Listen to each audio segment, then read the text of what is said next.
What's up and welcome back, fellow Chaos Critics. Today we will be watching a video from Law and Crime Network. The video will be covering 47-year-old Angie Mok. She's a former Fox 2 news anchor who recently went to prison for stabbing her 80-year-old mother to death inside of their Wichita, Kansas home, October 31st, 2025. Let's observe the chaos. Who's the person you'd wake up to when you flipped on the morning news? Rich in Texas is behind bars this morning after being caught on She camera looks so much stealing different than her Hallmark mugshot. Christmas lights. Who thinks of that? That's part of her resume reel that's still on YouTube. She was the face and voice that viewers trusted, but She's now a in pretty a lady. shocking turn of events, this former news anchor is now an accused murderer. Dang. This morning at 7:51 hours, officers responded to a stabbing call in the 1500 block of East Crowley. She allegedly stabbed to death the person you might least expect, and police say she stabbed that victim multiple times. However, Wow, there appears to be a defense that she's going with. What she is saying her side of the story is to this horrific crime. We're on the case presented. What could be by your Law and defense? Crime. Your I'm mom's Chris. like 80 years old. What do you think she's going to try and run with? I mean, insanity? All right, let's dive into this story here. Morning news anchors, they kind of have that perfect persona. don't Yeah, they? that is On the true, news, right? It's super early, Yeah. the sun might not be up, Everything they always say have is the proper. energy. They have to They say always seem to be on everything top of perfectly. It's not whatever's like going us, on in your community. And where we kind it of mess makes what up. happens in this story I do. so shocking. And we're following it out of Wichita, Kansas, and it involves a former morning news anchor who's now an accused murderer. This is Angie Mok. According to her LinkedIn, she used to work in local news for more than a decade. And Wow. that's the kind of job, I mean, I used to be in the industry.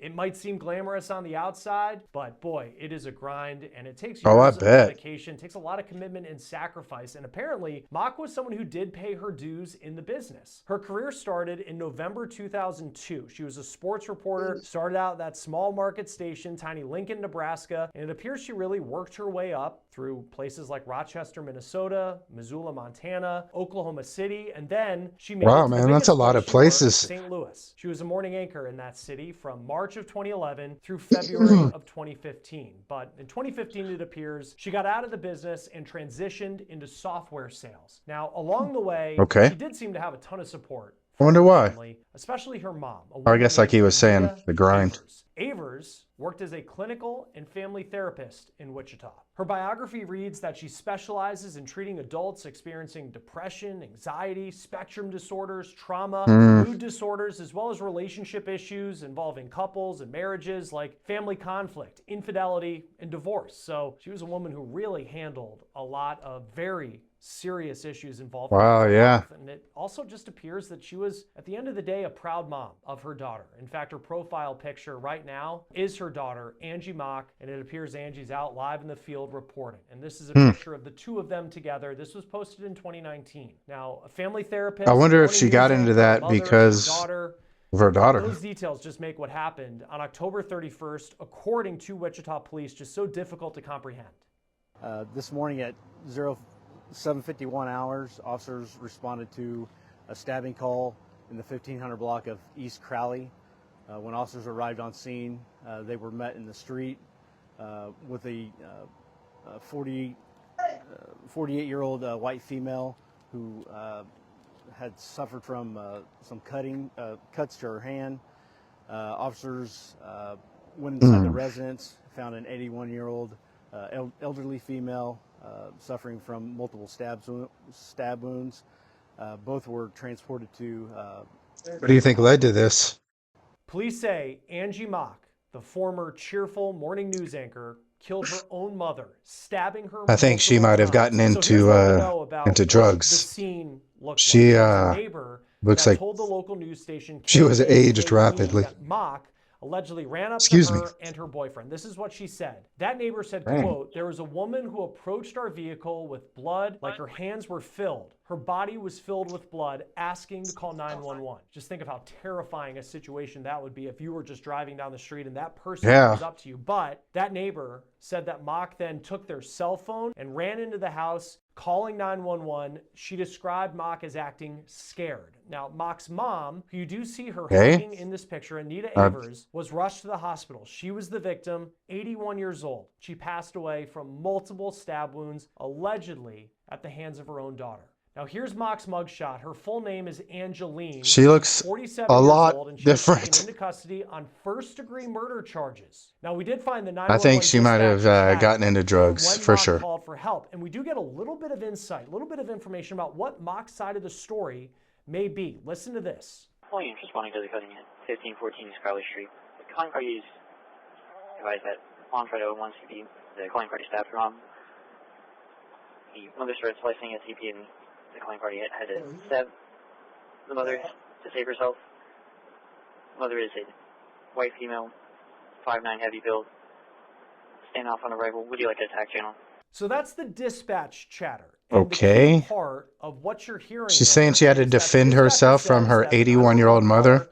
Who is Angie Mock, said something along the lines of needing to allegedly stab her mom to save herself. So could that mean that she is arguing that this was a case of self-defense? Both Mock and her mom were taken to the hospital. Police say Mock did have cuts on her hands. It's unclear if those cuts are defensive wounds. It's also unclear if Mock and her mom, if they were dealing with any mental health issues or if the two had any previous issues between each other. Now, we weren't able to find any previous criminal history. What do you guys think? It seems that her record up until this point was relatively clean, but Mock now is currently being held on $1 million bond in the county jail in Kansas, and this case is now in the criminal justice system. So many people who watch Mock on TV, as you can imagine, they're reacting to the news in shock. Now, there is that big question of whether Mock murdered her mom with premeditation, which is what first-degree murder is in Kansas, or was this truly an act of self-defense? And in the word of dispatchers, is it something that Mock had to do to save herself?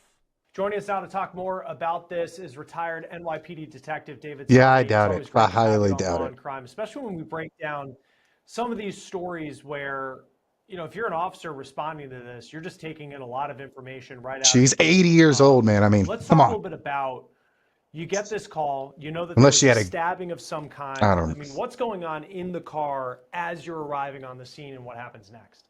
Well, thank you for having me. What you're having is 911 gets called. 911 dispatcher will then send it over to the dispatcher. The 911 call center will call the dispatch. Dispatch then sends out the radio run to the officers on scene who are going there. They're going to be asking for further information if there's anything more that they have on this, weapons on scene, all this information, and hopefully that's relayed from the 911 operator to dispatch, and then the officers will get to scene. And it's an active scene at this point because once the phone call is actually coming from one of the, at this time, possible victims. Later on, we find out it's going to be the perpetrator. So you're going to have to make sure, you know, you're going to get the information immediately from the one person who's actually observed everything.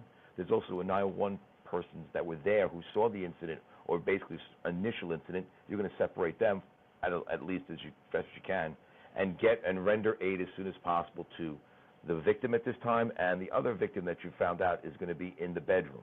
So everyone is going to pretty much get EMS there as soon as possible. And if you can render aid immediately or some sort of aid yourself, you'll do that. And I know in this case, excuse me, Angie Mock's mom, the victim in this story, she was rushed to the hospital. She had been stabbed multiple times. She's taken to the hospital. Sadly, she loses her life. From an investigative standpoint, I don't know if there's a right way to ask this question, but the fact that they have to move her from where she was on the bed, EMS, to try to get her to the hospital, is that a challenge for the investigation where you won't be able to see what position she was in? Okay, I got to pause it for a second. Okay, so they just said that they had to move her from the bed. That makes no freaking sense. She had to defend herself from her mom, who was laying in bed. Okay. Yeah, okay. Whatever. What do you guys think? I mean, it's been reported that she's been left in the bed. Right. And that's where the interviews, when you do these investigative steps, you have so many people you're going to be interviewing, and one of them is going to be the officers on scene, the first responders.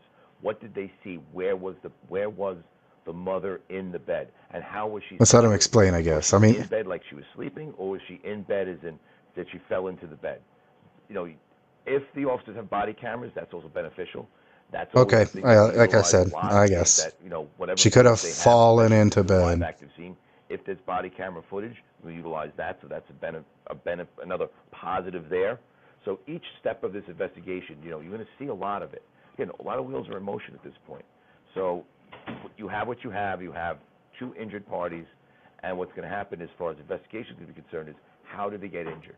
And that's what the detectives will figure out. And not only that, how were they injured? Who did it? Where's the weapon? And why did it happen?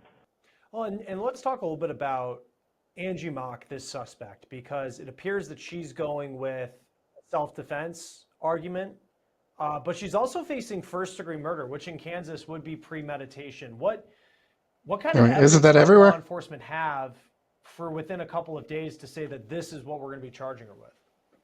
That's going to be the statements made by the defendant at this time prior to being arrested. When she spoke to the dispatcher, all of these pieces will come together in that puzzle. But that's why the officers can make the arrest.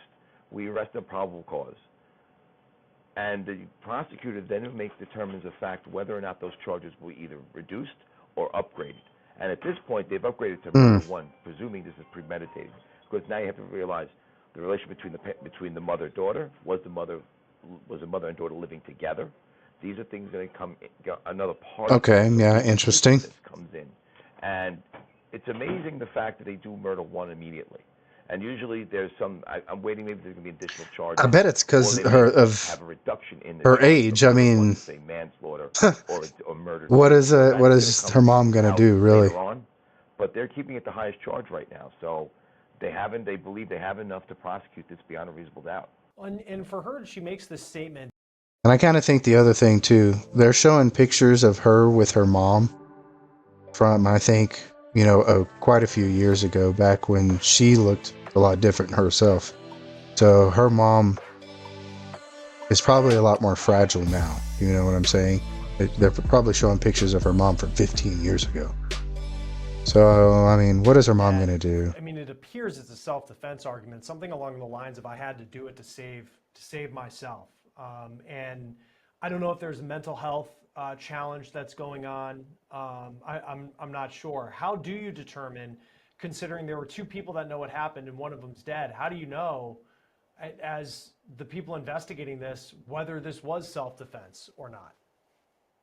Well, we look, as far as investigators, we look to find out the whys, and that's where the people have this, what we call the culpable mental state. Was it intentional? And was it accidental? It doesn't seem to be that way with knowingly doing this. Accidentally multiple times? Yeah, right. Murder one, it's intentional. So we're looking to find evidence to show the intent of the individual, and that's usually the hardest to prove. So that's why they're going to do it again, a deep dive into the defendant at this point via social media, any domestic incident reports they've had in the past, talk to neighbors, talk to friends, to see if there was some sort of acrimony between them, that relationship. Because the self-defense is what the prosecutor is going to have to deal with, if that's going to be the case. And now the defense attorney is going to have to bring into play some evidence to show that there's self-defense. And the prosecutor is going to look at all the evidence they have to refute that defense by the... What do you guys think, for real? I mean, you think she's got a leg to stand on, really? They say she had cuts on her hands, and she had to be, Angie Mock, the suspect in this case, she had to be taken to the hospital. Which could also happen if you have your, hands down. Here's the issue again. Are they defensive wounds? Are they wounds because of the knife that she's utilizing causing that stabbing? Because if you're and this is what investigators find out a lot of times is, if there's two injured parties, especially when it comes to a knifing or a stabbing, there may be defensive wounds, and there may be wounds because they've been utilizing the knife because of the severity of the stabbing. And also, you may have caused injury to your own hand. That's what they're going to do. Like if you go to stab and your hand slips down the knife spoken to her, and hits the blade. Now you're going to look at the victim in this case. Does she have defensive wounds on herself? Is there any defensive wounds on her arms, on her hands? So, if the injuries are to the defendant's hands, that leans. No absolutes to this. It leans to the fact that she was the one. Right. Are the cuts on her palms? What evidence that shows that the victim? Are they on her arms, like defensive, on the back of her arms, like this? They're gonna, yeah. That's why with this case, you want to make sure all the ducks in a row, that you've taken photos of the crime scene, you've interviewed all parties that you can interview, and you're finding any background, because this doesn't happen in a vacuum.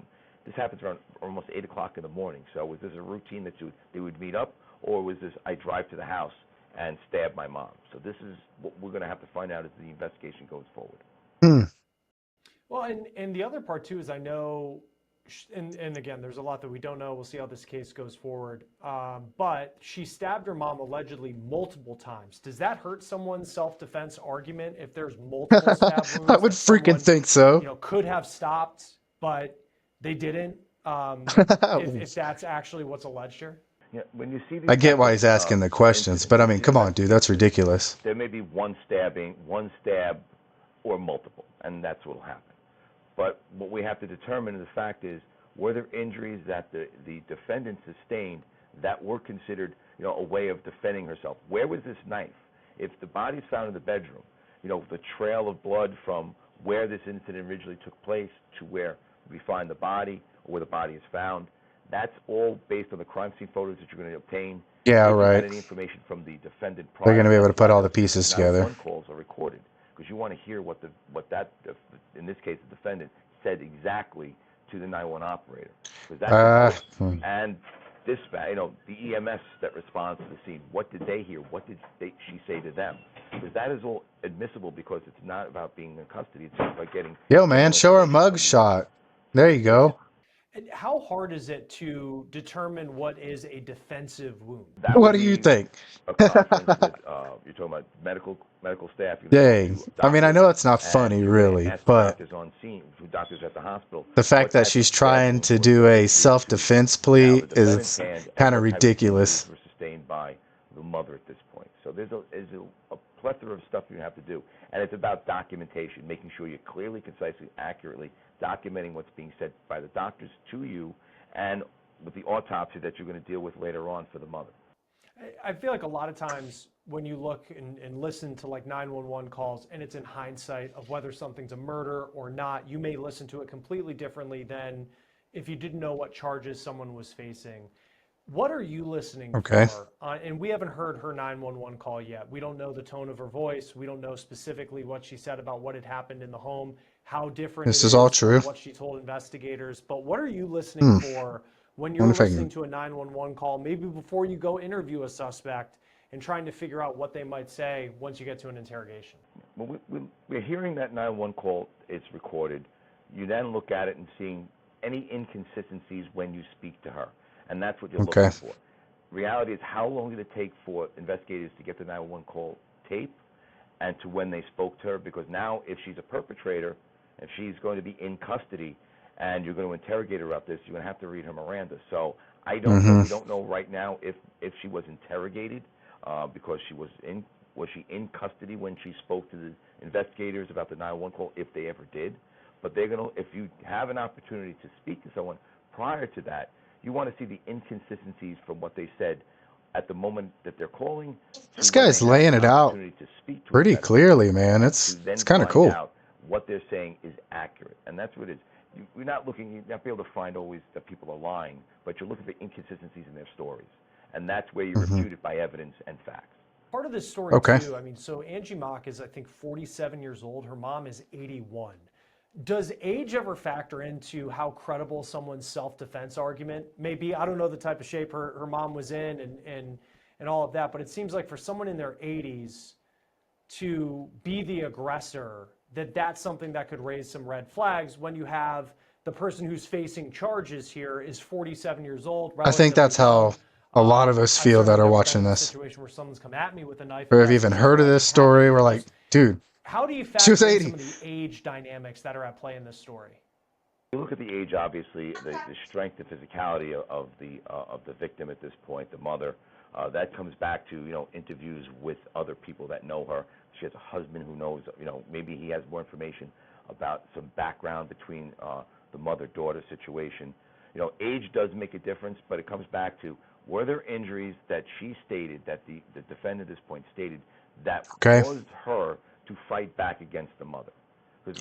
Right. Because if it's just on her hands, where is the knife? If this was remember I was kind of saying earlier, so what can happen is if you are going to stab, then, and especially if the handle is bloody or something like that, your hand can slip down the handle and cut the inside of your palms. They're probably going to look at, did she only have defensive wounds? Did she have any stabs in anywhere else other than her palms? And were they maybe on the backs of her arms? and maybe, I don't know, they could be on her palms too, because somebody would go like this and I could see a cut on your palm. But they're going to see how the cut, like where, you know, where it is in her palm. Did it come from, or on your fingers too? I think you could get it, you know, but I don't know. These dudes are the experts. Self-defense, the knife would be somewhere present. No one's talked about it. We don't know if it's there or not. They don't know if it's recovered or not. But if you're defending somebody, where was this knife recovered from, and where did it come from? Was it brought by the defendant? Was it in the kitchen? Because it's rare you see people bring knives into bedrooms. So that's where the process of this crime scene investigation, the initial crime scene being in the house. So he's kind of, I think he's dropping hints, like right there, right? Was there a blood trail to the bedroom? The mother or into it, and that's why, even though we don't have photos of where the body was at the time, it's based on the interviews of the first responders and maybe of the defendant prior to being a defendant. Like, where's and probably a lot of them forensics. Where's your mom? These all come out. These will all come out. In those police interviews, how are you trained to question someone when you're trying to figure out exactly what happened? What are some of the slip-ups that you see defendants make, suspects make, when they're trying to say, hey, this was I think that's an older picture of her mom. I was just defending myself. I'm innocent. What are some of the ways that you can figure out whether or not they're actually telling the truth? That's going back to the investigation. We've had, do people lie to the police? Absolutely. It's, you know, we only meet these people for a few hours, maybe a few days, so we don't really know their background and what they're telling you is the truth.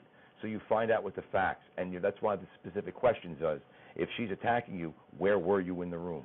What did she do to you? Show me what she did to you. These are things that come up. And what you find, I guess, and then you'll see the inconsistency. Yes. If she's saying she's defending herself, how come? What kind of injuries and those hand wounds? If those are hand wounds and they're not defensive, see, it refutes what that's what I was saying. Self-defense. That's why. Is there any injury that she sustained that is beyond the hands, that the damage to her hands from the cuts, from the knife? And that's what you're looking at. If she hit her with an object, a dangerous instrument, a remote control, whatever, a lamp. Where is it? Where was that done? Any other bruising or based on what scratches, I guess, anything other than the knife? There doesn't seem to be many injuries facially to her from her mugshot. So I don't know what else that she has. She can claim that she was injured by her mother, and that's why she defended herself with this knife. And also, what kind of self-defense you have? Could you have run out of the room? Could you have left? I mean, how fast could an 80-year-old come at you with a knife if that's going to be... Comparison between those two pictures is pretty story. But that's pretty why staggering. You refute those statements with facts. And if they supported by facts, then they're supported by facts. Do people... Only thing I know that causes that big of a difference is it does happen. Usually drugs. But it's the totality of circumstances and the facts that are there that will determine whether or not it's self-defense or not. Yeah, we'll see how this story plays out. Obviously, very sad. I mean, you look at her career when she was in television, seemed like she was a, very accomplished anchor, and then what a fall from grace to now be. I agree totally. Of her own mom. Just an incredible story. Retired NYPD Detective David Sarney. It's always great to have you on Law and Crime. Thanks for joining us today. Thank you much, and stay safe. That will do it for On the Case, presented by Law and Crime. Subscribe to us on YouTube and Spotify. I'm Chris Stewart. We'll see you next time. Heck yeah. How do you guys feel? Do you think that she can really pull a self-defense tactic in this case? Come on, really. Her mom was 80 years old. I don't think there's much her mom could have done. Also, the detective made it sound like the mother was found in bed. I really don't see the self-defense thing working out. But tell me what you think. If you enjoyed the video, like, comment, subscribe, and until next time, observe the chaos.